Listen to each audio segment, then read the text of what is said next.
Warahmatullahi wabarakatuh. Pada kesempatan kali ini saya akan membahas tentang paragraf.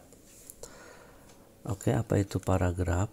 Ini menurut Kerap bahwa paragraf ini sering juga disebut alinea, yaitu bagian wacana atau bab dalam suatu kerangka yang mengungkapkan satu ide pokok dan kemudian dijelaskan dengan kalimat-kalimat penjelas. Nah, biasanya ciri jadi sebuah paragraf itu adalah dengan adanya alinea yang berisi atau menjorok ke bagian dalam sekitar 5 atau 6 ketuk atau spasi. Nah, kemudian gagasan utama itu akan menentukan kalimat mana yang dapat dikelompokkan ke dalam sebuah paragraf dan informasi mana yang tidak dapat dimasukkan ke dalam paragraf. Ya. Jadi di dalam sebuah paragraf itu memiliki satu gagasan utama sebagai pengendali. Nah, selain itu ada gagasan penjelas. Ya.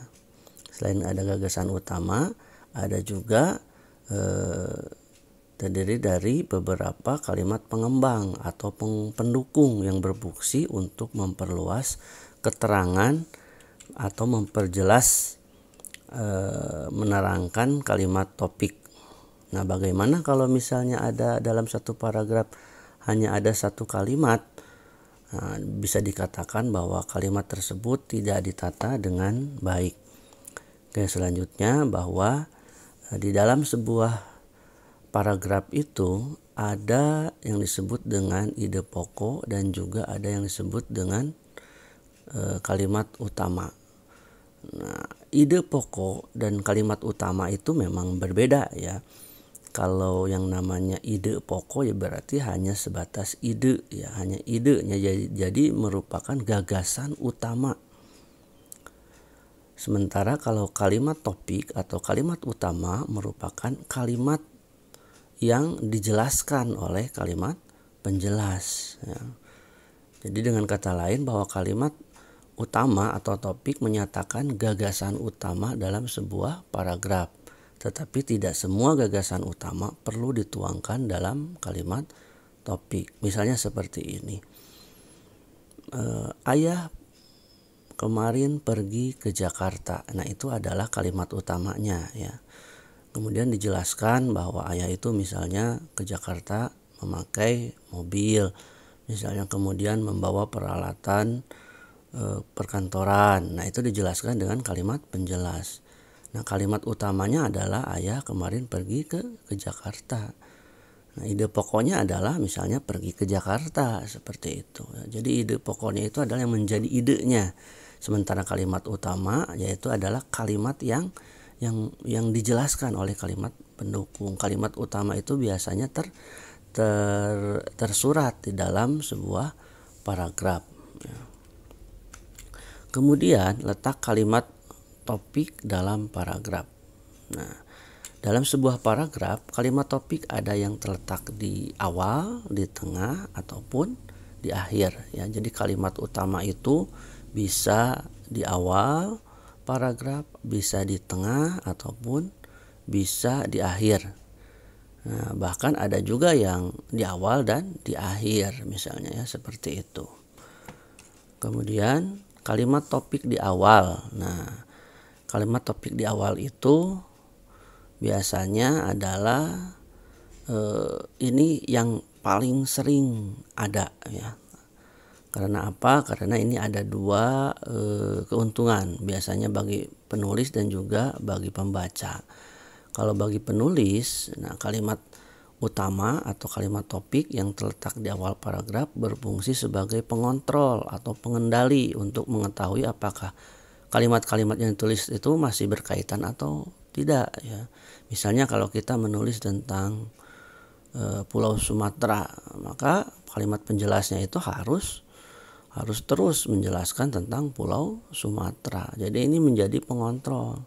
Nah, kemudian juga untuk pembaca, kalimat utamanya atau kalimat topik yang ada di awal paragraf itu membantu untuk memahami terhadap suatu paragraf. Nah, kita jelas kalau sedang membaca itu misalnya kita berbicara atau membaca tentang Pulau Sumatera, maka dalam benak kita itu, oh saat ini kita sedang membahas atau membaca tentang Pulau Sumatera. Nah, apabila misalkan terjadi tiba-tiba menjelaskan Pulau Sulawesi, berarti itu ada kesalahan dalam penulisan. Maka kalimat utama yang ada di awal itu sangat membantu, baik itu bagi penulis maupun bagi pembaca.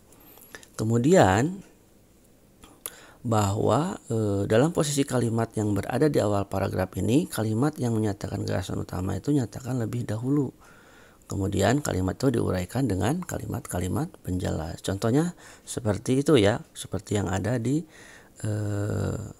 layar screen, yaitu kulit merupakan benteng utama tubuh manusia. Begitu terkena panas kulitlah. Nah, ini kita berbicara tentang kulit terus. Jadi kalimat-kalimat yang lainnya juga terus menjelaskan tentang kulit ya, sebagai benteng utama tubuh manusia. Itu ya seperti itu. Jadi kalimat utama di awal paragraf. Nah, ini penjelasannya. Jadi kulit merupakan benteng utama tubuh manusia. Itu yang disebut dengan kalimat utamanya yang berada di awal paragraf. Kemudian di tengah paragraf.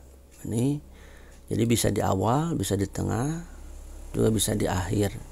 Ini contohnya ribuan supporter The Jackmania yang mengatasnamakan pendukung Persija mendatangi kantor PSSI. Mereka mengelilingi pintu masuk kantor sehingga menghalangi mereka ingin masuk. Mereka beranggapan PSSI telah merugikan Persija. Nah, ini kalimat utamanya ada di tengah paragraf. Kemudian juga ada di akhir. Nah, kalau di akhir ini kalimat utamanya biasanya diperjelas lagi. Misalnya ada kata-kata oleh karena itu. Nah, itu berarti menjelaskan. Jadi kalimat awalnya itu menjelaskan tentang sesuatu yang akhirnya disimpulkan di akhir paragraf dengan kata-kata oleh karena itu. Nah, itu menjelaskan. Jadi ada kesimpulan. Seperti itu ya. Itu untuk kalimat di akhir paragraf. Kalimat topik di awal dan di akhir paragraf. Nah, bagaimana kalau dua-duanya? Ini biasanya di awalnya itu kita berbicara tentang kalimat utamanya, kemudian diperjelas kembali di akhir. Jadi ada dua ya. Jadi ada dua. Yang pertama kalimat utamanya itu atau kalimat topiknya diletakkan di awal, kemudian di akhir diulas kembali. Itu ya. Kemudian ciri paragraf yang baik. Nah, ciri paragraf yang baik itu yang pertama adalah adanya kesatuan. Jadi apabila informasi dalam paragraf itu tetap dikendalikan oleh gagasan utama ya. Jadi ada kesatuan. Kalau awalnya berbicara tentang sesuatu A, maka yang selanjutnya, kalimat selanjutnya itu harus menjelaskan tentang A ya, seperti itu. Jadi ada kesatuan antara kalimat yang satu dengan kalimat yang lainnya di dalam suatu paragraf ya. Jadi agar dapat dicapai, penulis harus senantiasa mengevaluasi apakah kalimat-kalimat yang ditulisnya itu berhubungan erat dengan gagasan utama. Jadi kalimat-kalimat penjelasnya itu harus menjelaskan tentang kalimat utama atau gagasan utama, sehingga nanti akan tercapai suatu kesatuan. Selanjutnya adalah kepaduan. Akan terpenuhi apa kalimat-kalimat yang menyusun paragraf itu terjalin secara logis dan gramatikal yang berkaitan dengan satu sama lain untuk mendukung gagasan utama ya. Untuk membangun kepaduan kalimat-kalimat dalam paragraf, penulis dapat menggunakan kata kunci, sinonim, kata transisi, dan struktur yang paralel. Jadi harus kepaduan ya, terjalin secara logis, gramatikal yang berkaitan satu sama lain. Jadi di situ juga ada kata-kata kata penghubung dan sebagainya, sehingga antar satu kalimat dengan kalimat yang lainnya terjadi suatu kepaduan. Kemudian ketuntasan. Nah, ketuntasan ini berkaitan dengan biasanya dengan informasi. Jadi informasi di dalam suatu paragraf itu harus tuntas. Apabila kita membicarakan tentang A, maka A itu harus dibahas dengan tuntas. Yaitu seperti itu ya. Jadi adalah semua yang diperlukan untuk mendukung gagasan utama tercakup di dalam paragraf itu.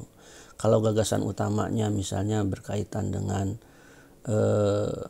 pementasan pementasan teater, maka kalimat penjelasannya itu harus menjelaskan tentang pementasan teater secara tuntas. Itu yang disebut dengan ketuntasan. Kemudian konsistensi sudut pandang. Jadi setiap kita menjabarkan atau menguraikan suatu paragraf, maka kita harus konsisten dengan sudut pandangnya. Sudut pandang kita itu mau di mana gitu kan. Itu harus konsisten. Misalnya kalau di dalam cerpen, misalnya sudut pandangnya itu misalnya aku, maka terus harus aku, jangan sampai jadi dia. Ya, jadi harus aku tetap, ya, konsistennya seperti itu. Ya. Jadi seperti itu ya. Oke. Kemudian keruntutan adalah paragraf, maksudnya adalah menyajikan informasi secara urut, tidak melompat-lompat sehingga pembaca mudah mengikuti jalan pemikiran logis. Nah, ini harus runut ya, istilah keruntutan itu biasanya runut ya. Yang runutnya itu adalah berurutan. Berurutannya bagaimana? Ada polanya, misalnya berdasarkan waktu, berdasarkan tempat, berdasarkan umum khusus, urutan khusus umum, urutan pernyataan jawaban, urutan jawaban pertanyaan, dan urutan sebab akibat. Itu bisa seperti itu. Jadi harus runut, jangan meloncat-loncat. Kita sedang berbicara misalnya tentang waktu sholat, maka kita harus membicarakan secara runut. Misalnya dari mulai sholat sholat yang pagi ya, misalnya sholat subuh, kemudian sholat duhur, kemudian sholat asar, sholat maghrib, sholat isya. Jadi secara berurutan. Itu berdasarkan misalnya waktu dan sebagainya. Oke, itu tentang kerunutan. Kemudian sekarang kita akan berbicara tentang struktur paragraf. Nah, kalimat topik atau utama dan kalimat pengembang. Nah, di dalam sebuah paragraf, selain dapat topik juga terdapat beberapa kalimat pengembang atau sering disebut kalimat pendukung. Nah, kalimat utama atau kalimat topik merupakan kalimat yang berisi gagasan utama.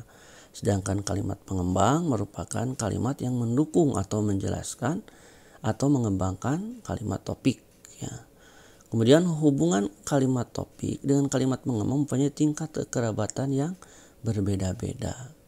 Ada kalimat yang secara langsung menjelaskan kalimat topik, ada juga kalimat yang secara tidak langsung menjelaskan kalimat topik atau kalimat utama. Nah, kalimat pengembang langsung disebut dengan kalimat pengembang mayor, sedangkan kalimat pengembang tidak langsung disebut dengan kalimat pengembang minor. Dengan demikian dikatakan bahwa kalimat pengembang langsung menjelaskan kalimat topik, sedangkan kalimat pengembang tak langsung menjelaskan kalimat pengembang langsung. Jadi kalau di dalam urutannya itu adalah yang pertama yaitu adalah adanya kalimat utama. Nah, kalimat utama itu harus dijelaskan dengan kalimat pengembang atau kalimat penjelas utama. Nah, setelah itu kalimat pengembang utama bisa dijelaskan juga dengan kalimat yang menjelaskan kalimat pengembang utama ya. Jadi seperti itu. Jadi kalimat utama kemudian dijelaskan oleh kalimat penjelas. Nah, kalimat penjelas lainnya juga bisa menjelaskan kalimat pengembang yang utama gitu, seperti itu. Nah, batasan bergantung dari tuntasan bahasan. Jadi seberapa banyak sih sebetulnya kalimat pengembang atau kalimat penjelas? Nah, itu tergantung dari pembahasan. Kalau memang pembahasannya banyak ya silakan mengembangkan sebanyak-banyaknya. Tapi kalau sekiranya cukup dengan beberapa kalimat ya cukup ya, mengingat harus efektif juga kalimat itu, paragraf itu. Jadi tidak diada-adakan. Jadi memang seadanya atau sesuai dengan kebutuhan. Kemudian struktur paragraf yang baik merupakan pola kalimat yang menyusun sebuah paragraf. Jadi paragraf yang baik itu memiliki keterpaduan dan keterkaitan yang erat antara kalimat-kalimat di dalam paragraf. Dengan kata lain, jika kalimat yang menyusun paragraf itu tersusun dengan pola yang baik dan memiliki kaitan yang padu, maka paragraf tersebut dikatakan memiliki struktur yang ideal atau baik ya. Nah, ada beberapa variasi ya. Jadi tetap yang variasi itu biasanya gagasan utama ya. Jadi ada 4 variasi. Jadi gagasan utama. Jadi gagasan utama yang dijelaskan. Jadi satu adalah gagasan utama yang dijelaskan oleh banyak kalimat pengembang langsung tanpa kalimat pengembang tak langsung. Jadi gagasan utama langsung saja dijelaskan oleh kalimat pengembang langsung. Jadi kalimat pengembangnya itu langsung menjelaskan kalimat utama. Itu variasi yang pertama. Kemudian variasi yang kedua, satu gagasan utama dijelaskan oleh satu kalimat pengembang langsung dan banyak kalimat pengembang tak langsung. Jadi ada satu gagasan utama, kemudian dijelaskan oleh satu kalimat pengembang atau penjelas langsung dan banyak kalimat pengembang tak langsung. Atau juga bisa variasinya yang ketiga, satu gagasan utama dijelaskan oleh banyak kalimat pengembang langsung dan satu kalimat pengembang tak langsung. Nah, variasi yang keempat adalah satu gagasan utama dijelaskan oleh kalimat pengembang langsung dan banyak kalimat pengembang tak langsung. Jadi inti di sini kalau kita lihat bahwa satu dalam struktur paragraf yang baik itu harus ada kalimat utama dan kalimat penjelas. Nah, kalimat utama itu wajib dijelaskan oleh kalimat penjelas yang langsung. Selanjutnya, apakah mau ada kalimat penjelas tak langsung atau bagaimana itu terserah. Yang penting yang syarat utamanya itu harus ada kalimat utama dan kalimat penjelas. Kemudian variasi pertama adalah gagasan utama dituangkan dalam kalimat topik yang dikembangkan oleh beberapa kalimat pengembang langsung. Nah, ini adalah variasi-variasinya ya. Nah, ini kalau misalkan kalian ingin ini bisa juga mulai dari variasi-variasi yang dari keempat tersebut ya. Kemudian jenis-jenis paragraf. Nah, ini jenis-jenis paragraf. Jadi paragraf berdasarkan urutannya. Jadi sebuah karangan terdiri atas paragraf pembuka, paragraf isi, dan juga paragraf penutup. Ini berdasarkan urutannya ya. Jadi ada paragraf pembuka, isi, dan paragraf penutup. Jadi ketiga jenis paragraf tersebut merupakan satu kesatuan yang tidak dapat dipisahkan dalam sebuah struktur karangan. Jadi paragraf berdasarkan urutannya itu ada pembuka, isi, dan penutup. Nah, paragraf pembuka menggambarkan ide pokok secara umum. Paragraf isi menjelaskan ide pokok secara rinci dan paragraf penutup memberikan kesimpulan. Jadi ada informasi secara umum dulu, kemudian diperjelas dengan rinciannya kalimat ini, kemudian paragraf yang terakhir adalah berupa simpulan. Jadi kalau misalnya, nah sekarang paragraf pembuka mempertanyakan sesuatu. Paragraf isi menjelaskan jawaban pertanyaan itu secara rinci. Dan paragraf penutup menyimpulkan jawaban pertanyaan tersebut.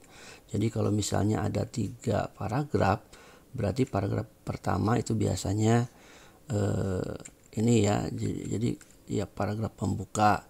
Kemudian yang kedua paragraf isi, dan yang ketiga adalah paragraf penutup. Nah, di dalam setiap paragraf itu, baik itu di dalam paragraf pembuka, isi, atau penutup itu ada yang disebut dengan ide pokok dan ada kalimat-kalimat penjelas. Sebagaimana yang kita ketahui bahwa dalam satu paragraf itu terdiri dari kalimat-kalimat ya. Seperti itu. Oke. Paragraf pembuka merupakan paragraf yang terletak pada awal karangan ya. Fungsinya yaitu untuk mengantarkan pembaca pada persoalan yang dikemukakan. Apakah ini harus ada? Iya, harus ada.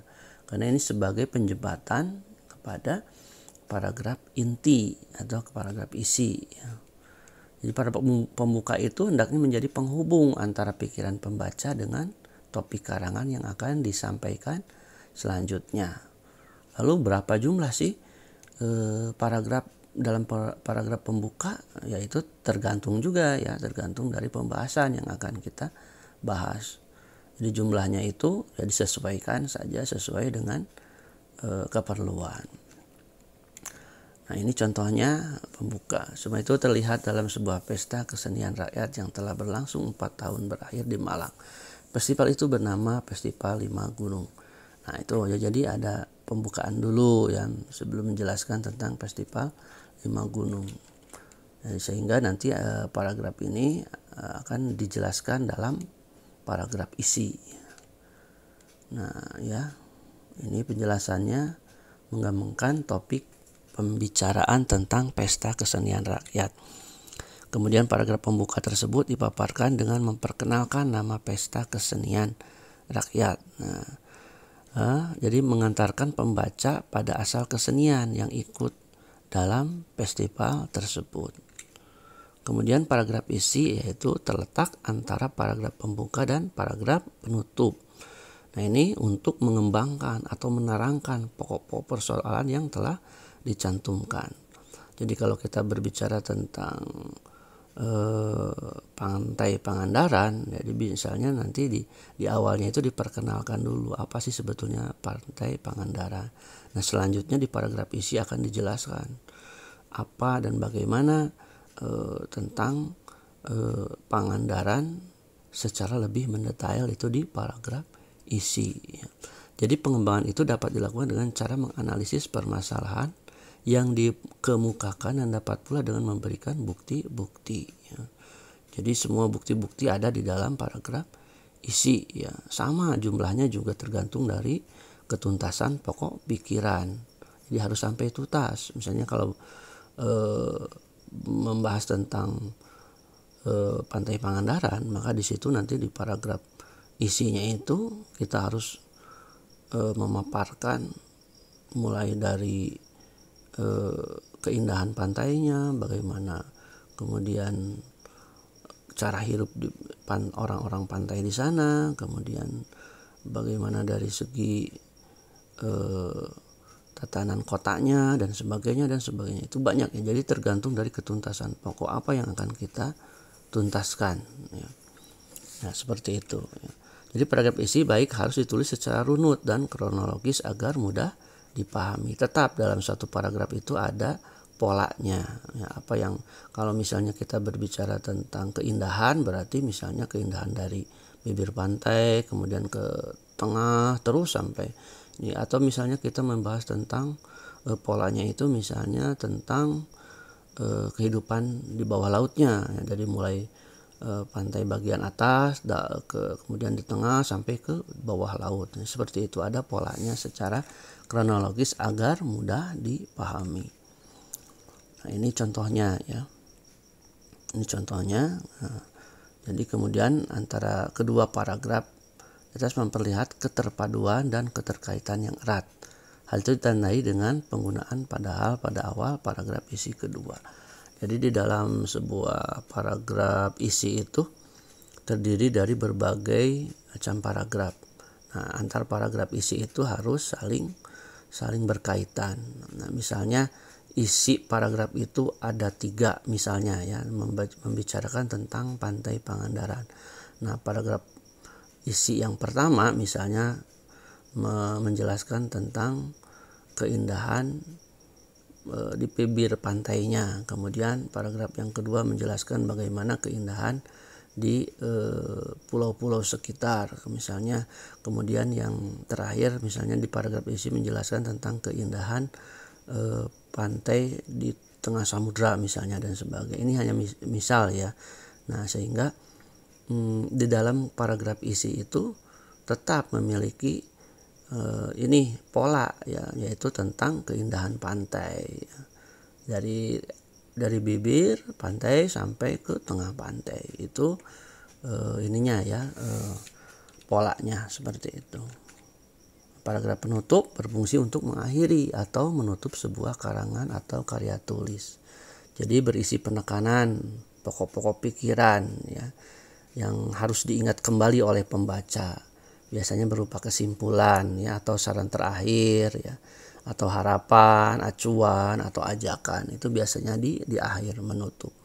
Jadi memberikan review kembali terhadap apa yang sudah dibicarakan. Nah, terakhirnya bisa berupa kesimpulan.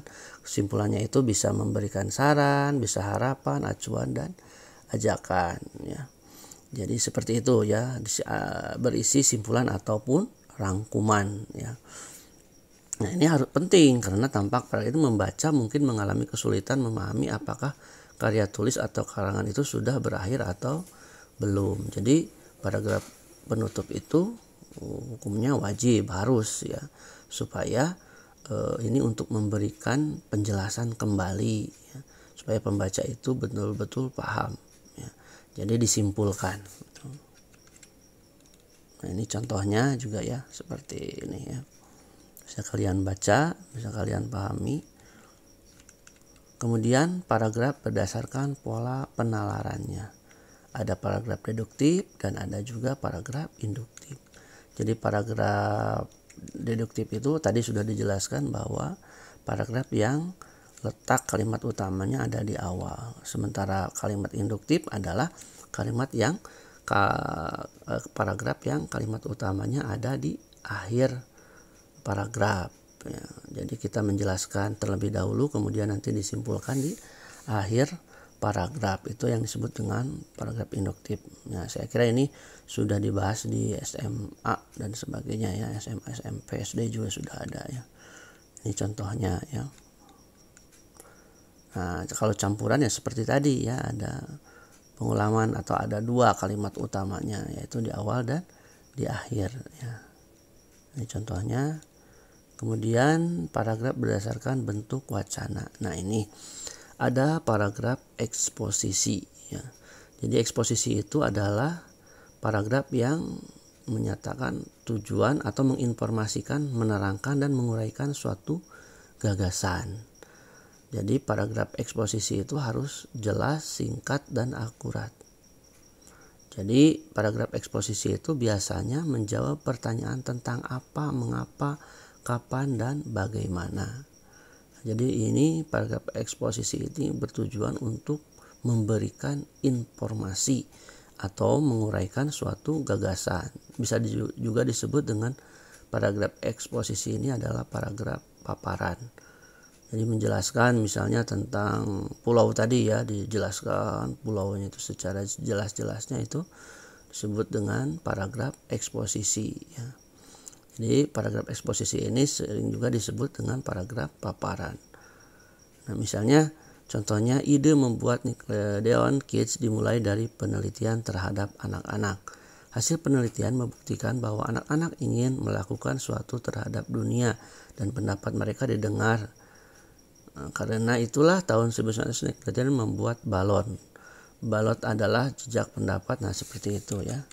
Ini contohnya ya, mohon maaf misalnya ada kata-kata yang masih salah ya, kan terlalu terburu-buru saat mengetiknya. Kemudian paragraf deskripsi ya, kalau paragraf deskripsi itu adalah menggambarkan suatu objek dengan sejelas-jelasnya. Jadi paragraf ini sering juga disebut dengan paragraf pemerian. Jadi saat kita membaca paragraf deskripsi, jadi ini seolah-olah kita itu bisa melihat, bisa mendengar dan bisa merasakan apa yang tengah terjadi di dalam kalimat tersebut, di dalam wacana tersebut. Ya, karena paragraf deskripsi itu menggambarkan sesuatu dengan secara rinci. Misalnya kalau kita menjelaskan tentang seseorang, maka kita harus menjelaskan secara rinci.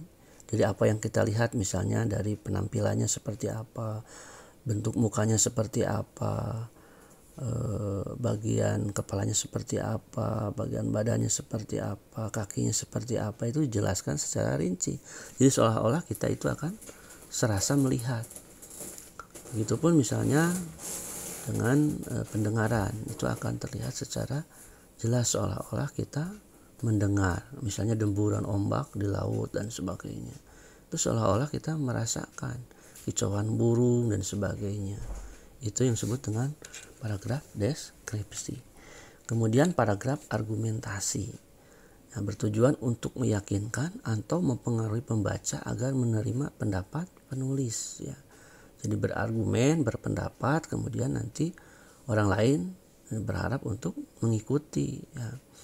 Nah, berargumentasi itu tentu saja harus menyajikan data, bukti atau hasil penalaran sehingga orang itu paham. Jadi harus ada bukti-buktinya ya. Sehingga nanti orang akan paham dan mengikuti apa yang kita inginkan. Jadi argumentasi itu biasanya yang berbentuk ajakan ya. Sebagai bangsa yang majemuk dan memiliki banyak suku bangsa, Indonesia perlu menjaga persatuan dan kesatuan bangsa. Misalkan seperti itu. Nah, dengan demikian kita harus misalkan memelihara, menjaga bahasa persatuan itu dengan sebaik-baiknya dan sebagainya. Jadi nantinya secara baik itu secara tersirat maupun tersurat kita akan paham apa yang harus kita perbuat. Nah, argumentasi misalnya tentang sampah. Nanti akan menjelaskan tentang sampah, argumentasi. Bagaimana kalau sampah itu berserakan, bagaimana kalau sampah itu tidak diperbaiki atau misalkan tidak dikelola dengan baik. Nah, nanti efek-efeknya itu akan diperlihatkan bukti-buktinya, datanya misalnya banjir dan sebagainya sehingga nanti orang paham. Kita itu harus menjaga kebersihan misalnya seperti itu. Itu yang disebut dengan paragraf argumentasi. Nah, kalau narasi itu adalah menceritakan rangkaian peristiwa, ya, untuk memberitahu pembaca benar tentang apa yang telah diketahui atau apa yang telah diketahui oleh penulisnya. Nah, paragraf narasi ini menekankan dimensi waktu, berarti berdasarkan urutan waktu ya. Narasi misalnya menceritakan tentang seseorang dari mulai dia lahir, kemudian dia anak-anak, masuk ke masa anak-anak, masuk remaja, dewasa, orang tua hingga meninggal. Jadi ada urutan narasinya itu ada urutan waktunya. Nah, di sini juga ada contohnya. Di tempat tidur belaskan sepai biru, Andi tergorek lemah, kemudian tubuhnya kurus dan sebagainya. Nah, itu dijelaskan. Sama ketika misalkan menjelaskan tentang kronologis suatu kejadian. Itu disebut dengan narasi. Jadi misalnya ada satu kejadian, kemudian diceritakan dari awal sampai terjadinya suatu kejadian. Nah, itu proses itu disebut dengan paragraf narasi ya. Oke, itu yang terakhir ya, sampai di sini dulu pembahasan tentang suatu paragraf. Nanti kita akan membahas tentang pengembangan paragraf. Oke, demikian yang Bapak bisa sampaikan. Terima kasih. Assalamualaikum warahmatullahi wabarakatuh.